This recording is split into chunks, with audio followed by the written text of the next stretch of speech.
Good evening, class. We are welcome to another lecture. Today we are looking at goals and learning target of instruction. If you are asked, why did you decide to pursue a B.Ed program? Of all the programs available, why did you select the program that you are pursuing now? Some of you are doing this program because you want to be PS and quickly become heads. Others want to pursue a B.Ed, a degree, a bachelor certificate, get a bachelor certificate so that they can also brag, yes, I have my first degree. Others want to do a first degree so that they will get certain positions. So in life, we all have reason for undertaking a particular program or doing a particular thing, and that is the goal. So generally, in the classroom, the reason why the students are in the school being taught by you, learning every day, is because they have a particular goal. So we are referring to a goal as the general aim or purpose of an event. Why are you doing that? There is no activity or no action without a reason. If you should meet somebody, you just see a friend or you visit a friend, you see the person crying, you ask the person why you crying, he tells you nothing. You ask yourself, are you alright? Because for every activity there is a reason, there is a purpose, and that aim, that purpose is what we are referring to as a goal. So as far as education is concerned, educational goal is the general purpose or the general aim of undertaking an education or undertaking a study or a program. So in all, we are saying that goals are broad, they are long term. The reason why the students are in school is that they want to be able to read and write. They want to solve mathematics. They want to reason logically. They want to do this. That is the general goal. So as far as learning is concerned, we have a general goal, and that is the ultimate reason, the final, the overall, the broad aim of instruction. So it tells you that all the things that we are doing in the classroom is geared towards achieving the goal. And because this goal, the student's ability to read and write, cannot be achieved in a day, not even a year, we need to break this goal into smaller components, and that is our learning outcomes. So at a particular lesson, within a particular lesson, there is an aspect of the goal that we want the student to achieve. Yes, the student wants to be able to read and write at the end of their entire course, at the end of their 9-year basic education, or at the end of their 12-year secondary school or whatever, basic plus secondary. They want to be able to do this. That goal is broken down into smaller segments, which is achieved at each lesson. You achieve a bit of it, and so that outcome, what you want the student to be able to achieve at the end, or at the end of instruction, or at the end of a period, is what we are referring to as the learning outcome. And this learning outcome together form the goals. So from day one, the student is taught how to write A. This A is taught with the aim of helping the student to be able to write essays at the end of the course. But because the student cannot write the essay within the day, we start bit by bit, where the student learn to write A, from there they go to B, they do C. So a learning outcome is the particular knowledge or skill or behavior that the student is expected to exhibit after a period of study. So at the end of your whole study with the goal, what is it that we want you to exhibit?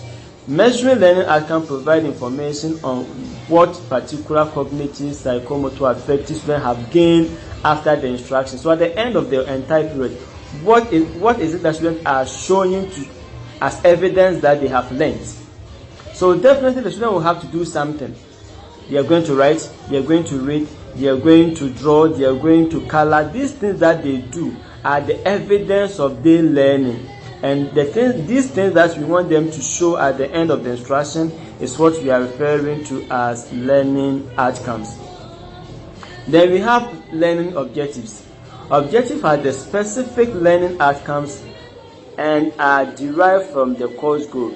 So just as I said, what they exhibit, the broad thing they are exhibiting, that we have our learning outcomes. The reason why we are doing this thing, we are exhibiting these things, is our learning goals. Why are they doing it? We want them to be able to read. So what are they doing? They are reading. So the ability to read is our goal. So what are they doing? They are reading. That becomes our learning outcome. But the specific things that we want them to be achieved at the end of the day is what we are referring to our objectives. These objectives are measurable and they are tangible. We should be able to see. There should be evidence that they are doing it. And so they are short-term. These are what we achieve during our instruction. So we call that instructional objectives.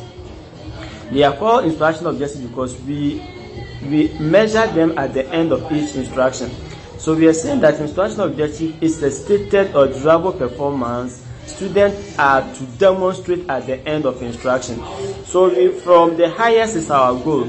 From the goal, they do certain things. They demonstrate our goal, and that is the learning outcome. The specific or the bit by bit aspect of the goal is what we are referring to as the objectives. And in this case, we are referring to that as instructional objectives. With that, we can have behavioral objectives. So we are putting our objectives into two. We have the behavioral objectives and the learning objectives. Behavioral objectives are a statement that specify what observable performances the learner should be engaged in when the achievement of the objective is evaluated. So at the end of the day, what do you expect the student to do? Now we are talking about objectives, which is achieved at the end of instruction. So at the end of instruction, what is it that you want them to demonstrate? What is it that you want them to show? That is what we call the behavioral objective. They have to perform it. They have to show. So they are writing, they are drawing, they are singing. So this thing that you want them to demonstrate, to show at the end of instruction, we are referring to that as the behavioral objectives. Then the other aspect of the instructional objective is what we call the learning objectives. This specifies what the teacher likes, the value, what you want them to feel. So in this case, you can't see them, but it is inherent. We believe they have done that. So when the students are reading, they are demonstrating, so we know they know. But when the students have developed attitude, they are loving your class, they are liking the mathematics. It's something that you can't see, but we can only infer. So we are calling that a learning objective. So instructional objectives, we have the behavioral, what they are showing, what they are doing, what they are demonstrating, what they are performing. Then we have the learning objectives, which is what we want them to value, what we want them to feel at the end. So they can't be seen, but it is believed that they have it. So why do we need to formulate learning objectives in classroom? And as teachers, we all have that. This phrase is just like, it's a norm. Every teacher can write that by the end of the lesson. Just a simple phrase every teacher can write. So at the end of the lesson, what is it that you want the student to achieve? So that is our instructional objectives. It could be behavioral or learning. Now, why do we formulate these learning objectives? One, learning objectives make the general planning for an assessment procedure easier. Because you have stated that I want my student to be able to do this at the end of instruction. Basically, at the end of the instruction, when you are assessing, you know what you are assessing. Because if you know where you are going, you can plan how to be there. So formulating these learning objectives will help the teacher to even evaluate what is it that I want to see in my student. Because from the beginning, you have stated what you expect them to achieve at the end of the instruction. And so that is what you expect. So you direct your assessment. Also, the selection, designing, and construction of assessment instruments depend on knowing which specific outcome should be assessed.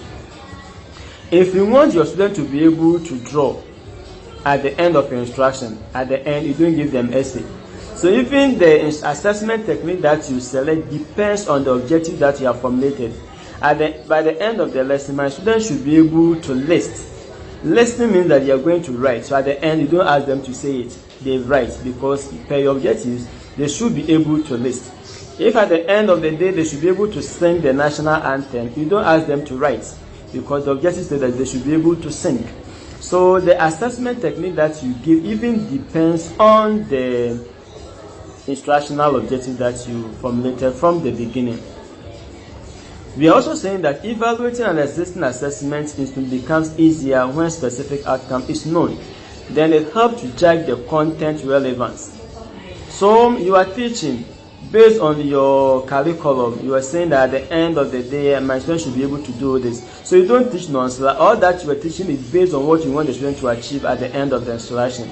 So formulating these objectives help you to stay on focus but not to teach nonsense.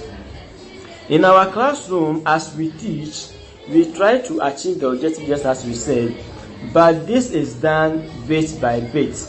Even within the instructional objective, which we expect the student to demonstrate at the end of the instruction, we cannot have that in a whole. So we do it bit by bit, and that takes us to the taxonomy of educational objectives. If you want your student to be able to draw, they can't draw perfectly from the beginning, so you start with them from the basis, from a certain level before they are able to draw independently. If they want, they should be able to write essay, if they should be able to kick a football, you can't just take them to the field straight away and letting them kick. You begin from somewhere. And so even the instructional objective is achieved using the taxonomy bit by bit. So taxonomies are the hierarchical schemes for classifying learning objectives. So we classify them according to the complexity. In all, we want students to be able to write, but what a class 1 student can write will not be the same as what a class 6 student can write. You remember how you wrote myself when you were in class 1. My name is, I come from, the food I like best is, I attend school, I am this age. That was myself that you write. When you grew to JHS, you wrote a different myself. Even at the university, when you are asked to write myself, it will not be the same as you wrote at the JHS. So there are complexity, there are difficulty levels even within the same target, and that is the taxonomy. And just as we said that in the classroom, we try to achieve a complete human being. We are trying to develop a holistic being. A holistic being means that we want to develop the hand, the mind, and the heart, the three. So in each of these domains, we take the student from certain level before we get to the peak. So the cognitive domain is what we want students to produce that focus on their knowledge and ability to reasoning. So cognitive has to do with thinking, the mind. And that's why we talk about the mind when we talk about cognitive. Anything that we do with the mind, the reasoning, the knowledge they acquire, their thinking, the memories that they do, they all fall under the cognitive domain. Then we have the affective, which has to do with the heart. And so we are talking about the attitude you want students to develop, the interest, the feelings, the emotions, and all these things that we develop in the students falls under the affective, that is the heart. Then we have the psychomotor, which has to do with the hand. And so the motor skills, the ability to kick the ball, the ability to use the pencil to do. So it's all about the motor skills, and that is the psychomotor. Now the cognitive domain has a level, and that level was developed by Benjamin Bloom. And so we normally call it the Bloom taxonomy of cognitive development. Bloom taxonomy of cognitive development. That is how Bloom arranged the development of the mind. So if you want to develop the mind of your student, there is a level, there is a scheme, there's an arrangement which you need to follow to be able to develop their mind.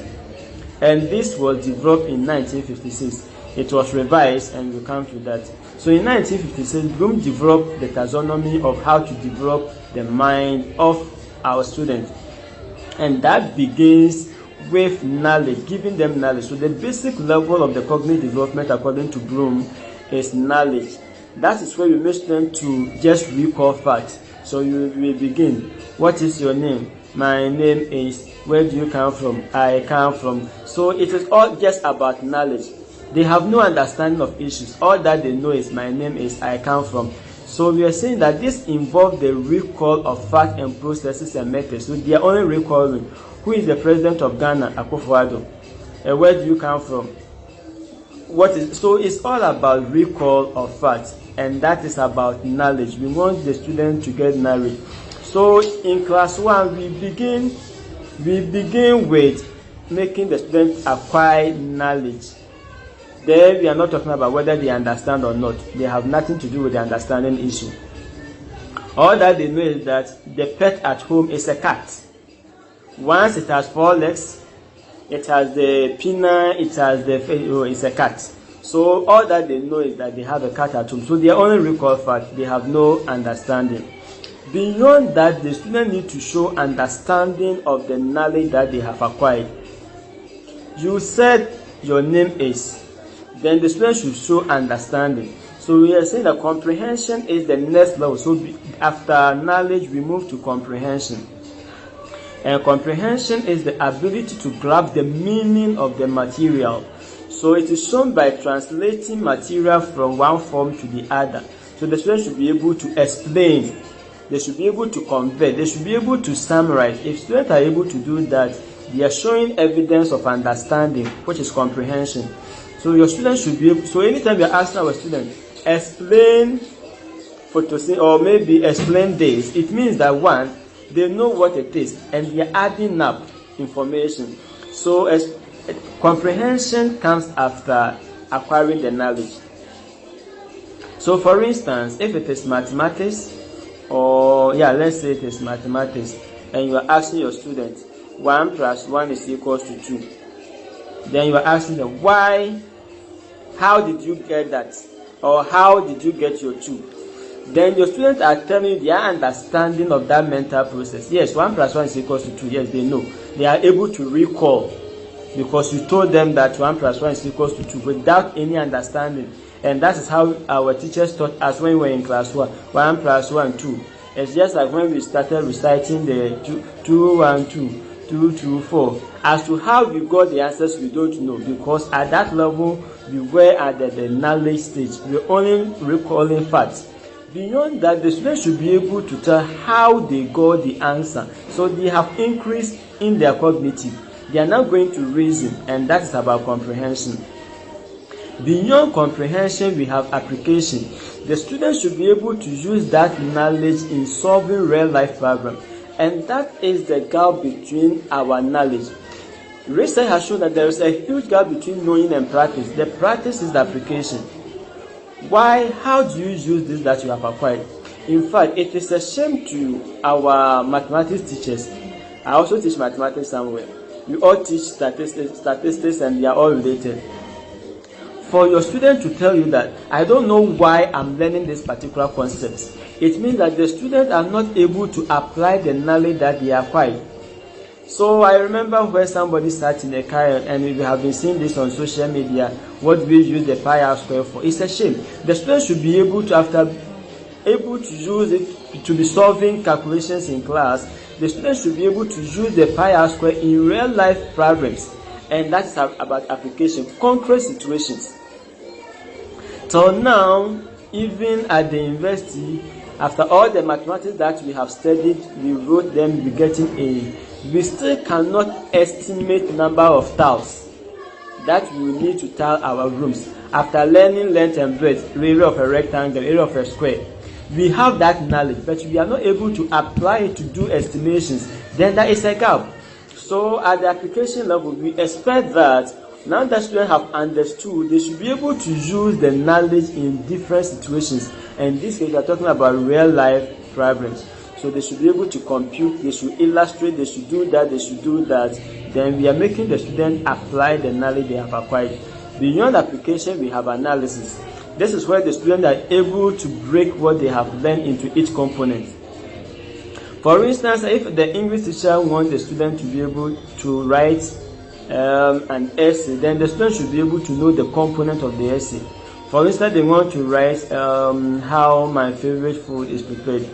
In this case, we are not writing this way, a complete essay. Then the student should be able to know the component of cooking. Okay, starting from the preparation, how do you get the materials, how do you prepare them, so they should be able to break the knowledge into each component. In that case, they have understood it, they have applied it. Then beyond that, they should be able to synthesize, and that's synthesis. Synthesis means that they should be able to bring the component together to form a new whole. Yes, If your students are drawing, if you want them to draw, know the human part, you tell them, draw yourself. So they are drawing themselves. Then beyond that, draw your mother. Once that they are a girl and they can draw themselves, they should be able to draw their mother. Then they should know the part of a human being. A human being should have a head, 2 eyes. I remember I have 1 head, 1 eye, whatever. So we are making them to know the parts. If the student knows the part, the student can put these parts together to draw a new human being, and that is synthesis. Once they know the components, they can put the components together to develop a new one, and that is synthesis. And at the end, they are able to evaluate. Now that you know the parts, now that you can create one yourself, then you can judge as to whether this one is good or not. If you can prepare a good soup, you can judge whether the soup is good or not. If I like me that you can't prepare soup, any soup goes. So if your students are able to prepare soup, home economics teacher, if your students are able to prepare good soup, then they can judge what a good soup is, and that is evaluation. Once they know the parts, they can create a new one, then they can judge. And so that is how we develop the mind according to Bloom. And like I told you, this was revised in 2008. The revision follows that there was some slight changes. Yes, the knowledge became remember, so we retrieve. Comprehension became understanding, so understood. Then we go to apply, we go to analysis. But the changes came with the evaluation and the creation. That is the synthesis and evaluation. The changes was made on the basis that you should be able to judge which one is good before you can create a good one. So unlike the previous one where they said that you should be able to create before you judge, in this revision they said that you should judge which one is good before you can create a new one, and that was the revision, and that was the only change that came, but all the others were the same. Apart from Bloom 2, Qualmals also developed another cognitive taxonomy, different from that of Bloom, and if they are similar, the basic one according to him is recall, still with knowledge. They should recall a fact. From there we go to analysis. So for him, the comprehension was mixing. From recall you go to analysis. And students divide a whole component segment. What are the different parts of the story? So in that case, students can develop it into components. And then they do comparison, where students are able to draw the differences and similarities between them. In that case, we are talking about something like synthesis put together, where the students are telling you the similarities and the differences, meaning that they know the parts, they can create, they can put them together. And the last one is inference. Students are given a generalization and are required to recognize evidence or details. What might be good title for the story? So based on what they have listed, you tell them, okay, based on what you have listed, what do you think, what do you suggest should be the title? So in that case, students are going to generalize. Based on the story, they're going to generalize. Then they evaluate. The evaluation is making judgment, credibility, practicality, the quality of the work. And students can do this if and only if they can create one themselves. So which is similar to that of Bloom. Then we go to, so now that's how we develop the mind. Then we go to the heart, which is the affective. And Bloom also contributed to the development of the affective domain, the taxonomy. He said that the developing the heart begins with receiving, and this is the lowest level of learning outcomes in the affective domain. That is the willingness of a student to attend to a particular phenomenon. If the teacher is teaching, before your student will like your lesson, they should be ready to listen. So your student even coming to class, that is what they begin with. They listen. So sometimes you ask somebody, oh, did you hear? Oh, I heard him speak, but I didn't hear. I heard him speaking, but I know as to what he said, I didn't hear. So sometimes, even though they are looking at your face, they are not paying attention. So they have not even started receiving. So if you want to develop the heart, it begins with students receiving the instruction. Beyond receiving, they respond. Now, for somebody to develop attachment, you walk on the street, you see somebody beating a friend. That's where it starts from. So you seeing it is the first thing to have affection, sympathy for their friend. Seeing the person without footwear, seeing the person going hungry, that is where it starts. Then you respond. This is an active participation of a student in a given activity. Oh, what is happening? So the first thing that you see, you respond, hey, what is happening? Then you are on the way of developing your affective domain. So in that case, the student does not only attend to a particular thing, but also react to it in a certain way. You see two birds fighting, you see it, that's the first thing. Hey, what are they doing? What is happening? Let me go there. So that is how it starts. Then from there, you move on to valuing.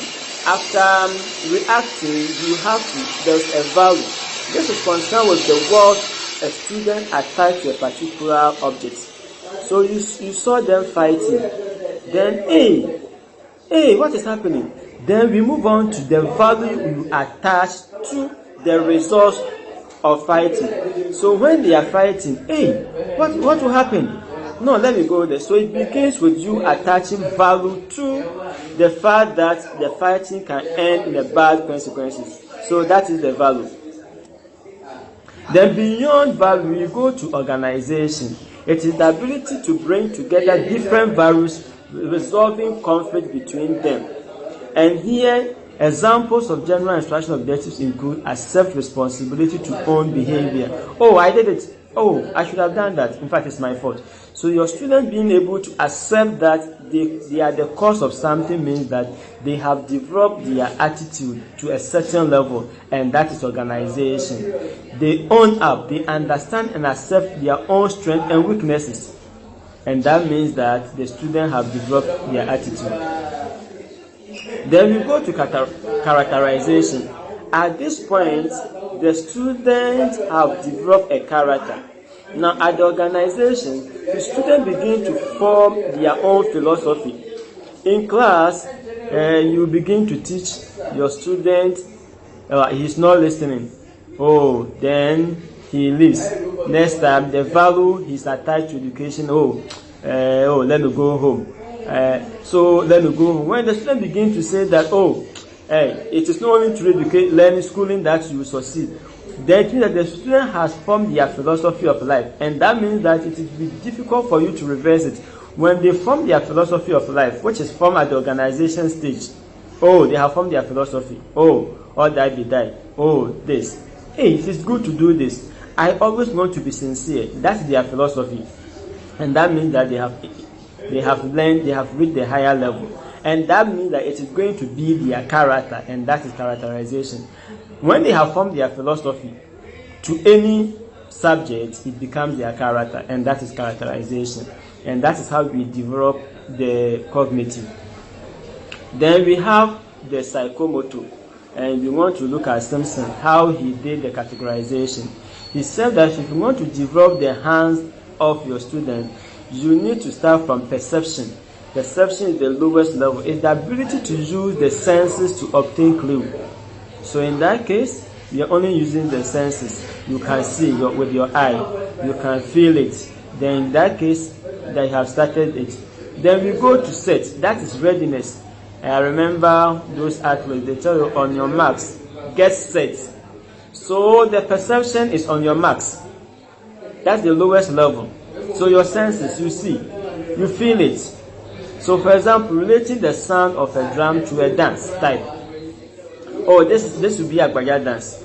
Then set, that's the readiness to take part in or demonstrating it. So if it is soccer, your students begin to do some warm-up, they do some press-up, then they are getting ready. Then we go to guided response. That is where the teacher will guide them to do it. So if we are starting a car, we are beginning to learn how to drive.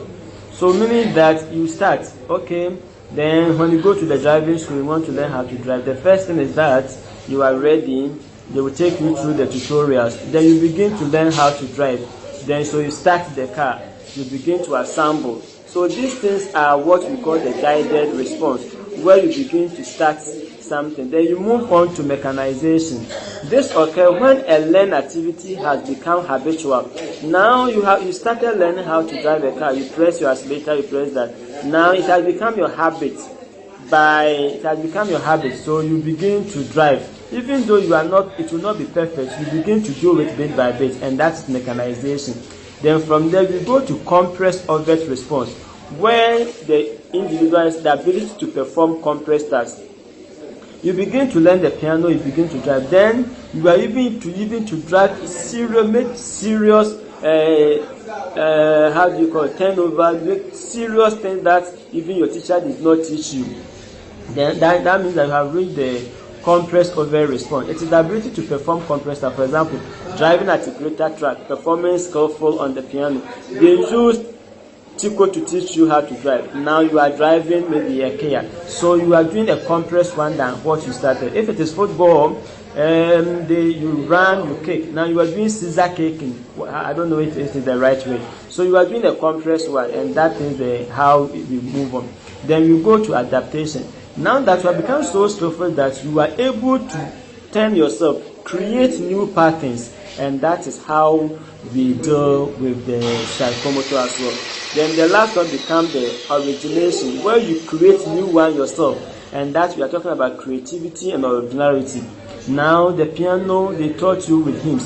Now you can combine hymns with classical, create new things, something which is not there. Because you are now experienced, you create new ones, and that is origination. And that is how we develop the psychomotor as well. There was another one which was also propounded by Harrows, which said that we start from reflex movements. These are actions elicited without learning in response to a stimulus. For example, you stretch, those things we don't learn them. But before you can take any psychomotor action, these things comes in. You don't learn them. You adjust yourself, you stretch, you do that. Then from there you go to the basic fundamental movement. This is where you begin to do press up, pushing, pulling, that's small things. Then you begin to do them. Then from there you go to the perceptual abilities. This refers to the interpretation of various stimuli that enable one to make adjustments to the environment. Here we are talking about visual, auditory, kinesthetic, tactical discrimination. So you are able to do cognitive movement. You are jumping the escape. You make sure that you are able to jump. So you are looking at the rope, you are looking at your feet. If it is keyboard, you are now using your fingers without looking at the keyboard. So from the beginning, you look at A, you type. You remember when you started learning computer. You look at A, wahin, B, wahin. Now with time, you look on the screen, you are typing. So you are using your perception. You are coordinating your perceptions. The mind is moving with the fingers as well as the eye is moving with the mind on the screen. That is the perceptual abilities. Then from there, we go to the physical activities, which requires endurance. Now that we have learned this, you begin to do more. You begin to perform them. You function. So you do it quick. You put your joints together. Your fingers are moving. Your hands are moving. You are even at that point. You are doing on the keyboard. You are even chatting with your friend. So that is you move on, and that takes you to the skilled movement. These are the results of the acquisition of a degree of efficiency when performing a compressed task. Now you can do it. So even on the keyboard, whilst you are on the keyboard, yes, your friends are talking to you. You are listening to them. You are watching your screen. Your fingers are there. Your mind is. So that is it. You have advanced. Then we go to the non-discursive communication. This is the communication through body movement from facial expression. So that is an advanced stage of the psychomotor. If you look at those who are into choreography, they use their gestures they don't communicate, but they know what they are doing. At this point, they all go down because they have rehearsed over time and they have become perfect. And so that is how we deal with the psychomotor. So in all, we have looked at learning outcome, the various levels, psychomotor, affective, and the cognitive. I wish you well. Thank you.